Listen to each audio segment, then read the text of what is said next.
Hi, how about you? I made a diving hookah. I looked at every other video on YouTube before making mine, and I learned several things that you won't find in any other video that are important. Number one, what's very important is if you're even 10 feet below the surface, your pump quits and you panic and you come to the surface, if you hold your breath without expelling air, your lungs will explode. Google it. That's why people blow out air. Learn what it is. Practice a couple times before starting it. The other thing is once I got mine going, I found it hard to inhale, and it took effort, which made me automatically start hyperventilating. My head, I got dizzy, lightheaded, and whatever. Then I realized that can cause a medical condition that's very serious. And so not fighting for air then will let your body naturally only breathe as much as you need. And that's another thing that I believe is serious. Now, the reason that I was fighting for air, which I haven't ran into anywhere else, is a problem with the regulators. When I first started it, I put the regulator on, and it was a struggle to get air. What it is they need to be adjusted for the low air. This pump is only 15 psi. These are adjusted a little higher. Now, if you look at this, here is the hose. When you remove this, inside here, there is a screwdriver adjustment. If this is backed off, your air will be much freer at the lower pressure. I took mine completely out and then tried it, and it was fine. Any air I wasn't using was going right through the system, bubbling out. It wasn't causing any problems whatsoever. Then, see, here it is. I actually removed that inner thing, and that made it much easier. Then I put it back in, backed it up until I could breathe freely with the low pressure, and just left it. Anyway,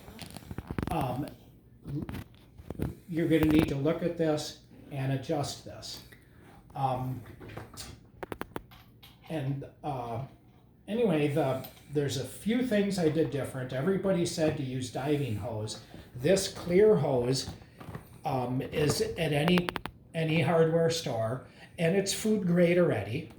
The reason people don't do it is because it's so low pressure. It's only going to hold 30 psi. Well, you're only using 15 psi. This is cheaper, lighter, easier to handle, more flexible, easier to store. I switched to this, and I'm happy with it. My system at 15 psi, your air will stop at a 30-foot depth. It takes 15 psi to get that low. I am not sure with this pump. It's a Boyu, it's your ACQ 910. It's the same one everybody's using, 160 liters per minute. So once I try it, I'll know. The deeper you get, the less air it's going to get. There is a level where you're going to be struggling for air. The way I made mine was because a lot of times I live on a sailboat. Room is very important. This is a large size battery box. I have the pump, the LiPo battery. The pump was like $89. The LiPo battery was like $70. It's a 20 amp hour. The reason I went with the LiPo is the size and the weight are much cheaper. It isn't really that much more expensive than your average, riding lawnmower battery or whatever in the first place. I didn't go with an excess air tank because it's just really not helpful. There's about a quart of air in the hose that will compress. That's just about all you need. You don't need any extra air storage. And so pretty much it's a battery box. This is just, your pool noodle.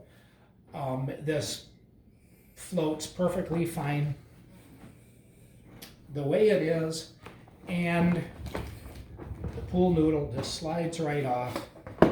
It's easy to store, to carry.